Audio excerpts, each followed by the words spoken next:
Al-Quran menceritakan, ada yang berkata pada Rasulullah, "Idzja'akum min fawqikum wa min asfala minkum." Ingat ketika datang kepadamu cobaan-cobaan daripada Allah, dari depan dan dari belakang kalian. Idzaghatil absara, ketika pandangan kalian menjadi bergetar. Lalu kemudian dan sampailah kemudian jantung itu sampai ke leher. Gitu kan ya, wa balaghatil qulubul hanajir, dan kemudian sampai jantung tuh seolah naik ke leher. Kenapa? Saking kagetnya pada saat itu. Pada saat itu ada yang berkata kemudian pada Allah dan Rasulnya dengan prasangka-prasangka yang enggak baik. Wa yadhunnuna billahi dzununa, kata Allah, dan kemudian mereka berprasangka dengan Allah dengan prasangka-prasangka yang buruk.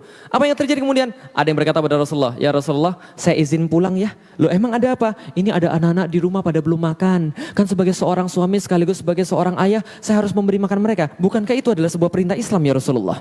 Sudah salah pakai dalil lagi, paham teman sekalian? Mundur nggak balik lagi. Ya Rasulullah, saya mau jaga istri saya. Mundur nggak balik lagi. Tinggal bersama Rasul dua kelompok orang yang sedang menggali parit. Satu yang benar-benar beriman. Dua Yahudi yang terpaksa. Satu siapa? Yang benar-benar beriman. Yang kedua siapa? Yahudi yang terpaksa. Dan ketika itu terjadi teman-teman sekalian, ada sahabat ketika gali parit, lalu kemudian lagi capek-capekan mereka istirahat bersama Rasulullah. Ada yang nanya begini, "Ya Rasulullah, besok yang kita taklukkan kira-kira yang mana ya Rasul? Konstantinopel atau Roma?" Bingung ya? Bingung, oke saya jelasin lagi. Mereka lagi ada di mana? Lagi ada di mana mereka? Madinah. Besok diserang oleh berapa pasukan? Lagi ngapain mereka? Berapa panjangnya? Berapa lebarnya? Dalamnya?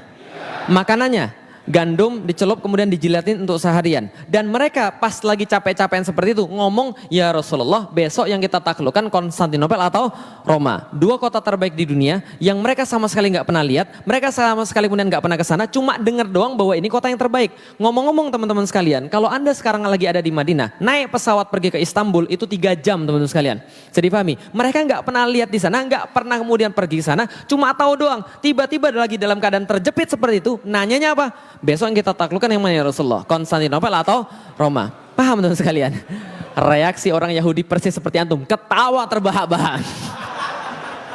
Lah kenapa? Ini muslim sudah gila, kepanasan ini kayaknya, stres mereka nih kayaknya, gila mereka. Besok udah mau mati, ke WC aja nggak sempet. Mereka ngomongin tentang Konstantinopel dan Roma. Ternyata jawaban Rasulullah SAW luar biasa. Jawaban Rasulullah adalah dengan peristiwa seperti itu, Madinatu Hiraqla tuftahu awalan. Yang akan kalian taklukkan terlebih dahulu, wahai sahabat-sahabatku yang terkasih, adalah kotanya Heraklius atau Konstantinopel yang Anda taklukkan terlebih dahulu. Mendengar ini para sahabat senang luar biasa, dan orang Yahudi berkata, wajar aja muslimnya gila, bosnya juga gila. Wah sekalian.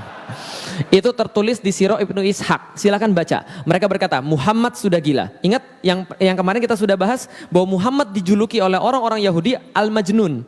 Kenapa dijuluki Al-Majnun? Sering berkata sesuatu yang gak masuk akal. Dan seolah-olah ini nggak mungkin, ini ngayal. Maka orang bilang Muhammad Majnun, Muhammad gila. Lah kenapa? Orang-orang anak-anak buahnya gila, wajar karena bosnya juga gila. Paham teman sekalian? Orang Yahudi berkata Muhammad stres karena hari ini pun mereka tidak sempat pergi ke WC, tapi mereka berbicara tentang Konstantinopel dan Roma. Bisa difahami sampai di sini teman-teman sekalian.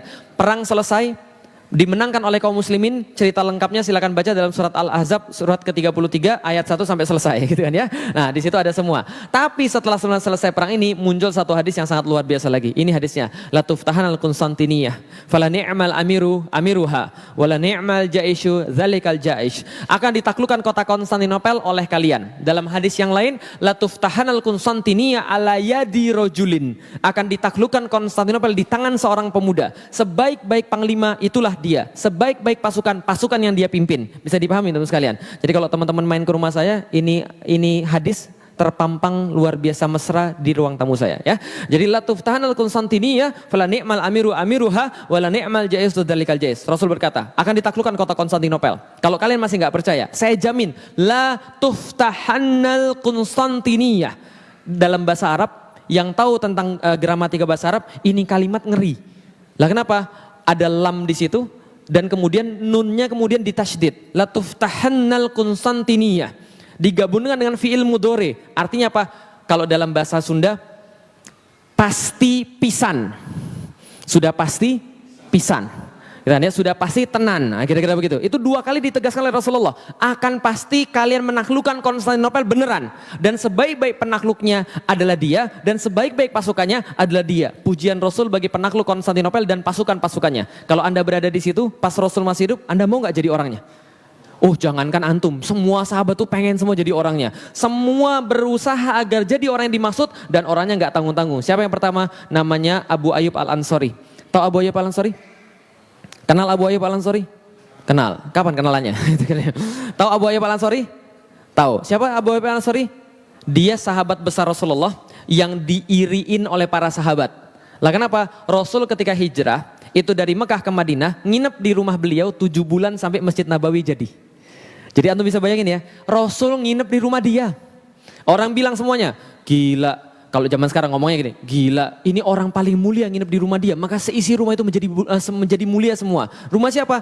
Abu Ayyub Al-Ansari. Beliau pembawa bendera la ilaha illallah Muhammad Rasulullah, panji Rasulullah ketika perang Badar. Maka ketika kemudian waktu itu dia menemukan Rasulullah sudah wafat, usianya sudah 80 tahun, Rasul sudah wafat. Dia menemui seseorang namanya Yazid bin Muawiyah. Yazid anaknya Muawiyah, khalifah setelah Abu Bakar. Maka ketika dia menemui Yazid, dia dapat berita Yazid mau pergi untuk ke Konstantinopel, mau menaklukkan Konstantinopel. Maka dia bilang sama Yazid, Yazid bapak ikut. Yazid bilang, jangan pak. Lah kenapa? Bapak kan sudah tua. Anda kenal dengan orang 80 tahun? Kenal dengan orang 80 tahun? Kira-kira kalau ada kakek-kakek sekarang 80 tahun, kira-kira kondisinya seperti apa? Hidup segan mati tak mau kan itu kan ya. Nah ini 80 tahun pengen ikut jihad. Jangan nanti merepotkan, sudah di rumah saja. Enggak saya mau jihad. Jangan bapak di rumah saja.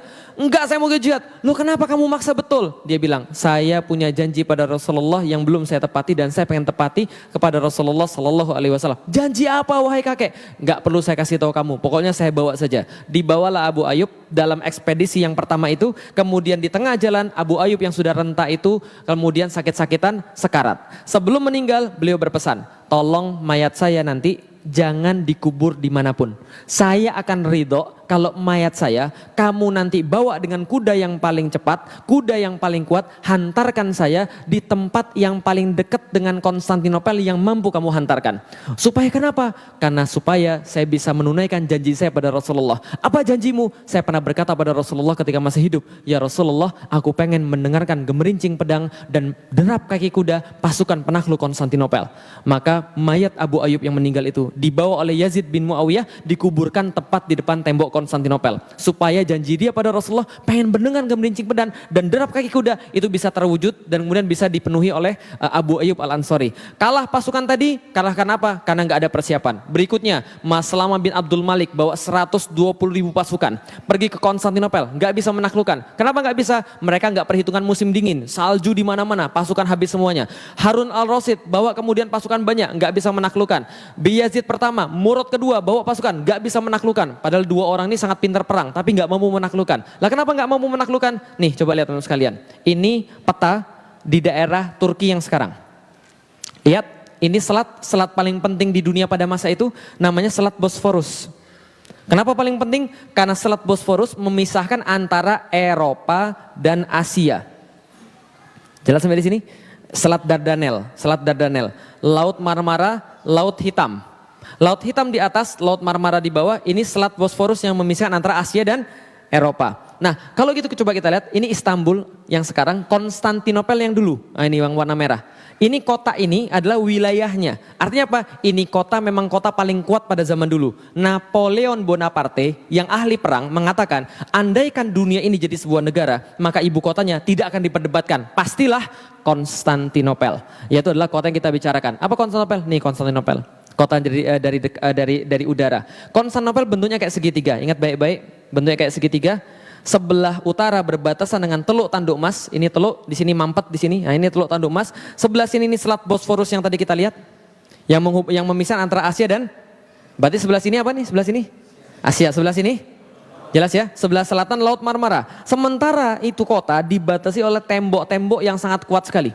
Yang tidak pernah rubuh selama ribuan tahun teman-teman sekalian. Dan kota ini saking indahnya karena dikelilingi lautan, setiap yang pernah datang ke sana berkata, ini kota saya sumpah sangat indah sekali. Lah kenapa? Langitnya beda dengan yang lain. Ini adalah kemudian Konstantinopel yang nggak bisa ditaklukkan oleh siapapun. Nah siapa menaklukkan Konstantinopel? Ini orangnya, namanya Muhammad II bin Murad. Atau yang kita kenal dengan nama Muhammad Al-Fatih.